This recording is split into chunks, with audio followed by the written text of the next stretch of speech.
Oyinza okubanga naawe olokose naye ng'ogamba nti Mukama nze asobola okunkyusa kye mbadde kyonna n'enfuuka ow'omugaso era ye tumumanyi he gives beauty for ashes.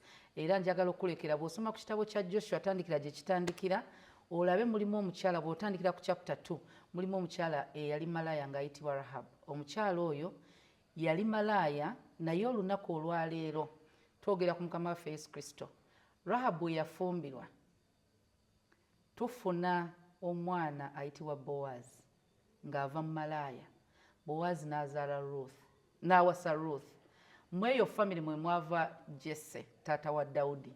Yesu gwe twogerako ava mu lunyiriri lwa Dawudi naye mu history ye oba mu lineage ye mulimu omukazi eyali ayitibwa malaaya. So n'oba obadde ki oba obadde mubbi osobola okkeera ng'oli musumba oba obadde malaaya osobola okkeera Katonda n'akkozesa n'ovaamu omulembe ogugenda omuweereza ne bw'oba obadde okola kyonna ky'owulira nti kibi watemula abantu bonna bonna kasita obeera ng'oli chosen by God tatunulira mabega sitaani bye yakkozesesa oba bye yakukola byonna wabula atunulira mulimu gwe papasi ye gye yakutondera addamu n'agituukiriza.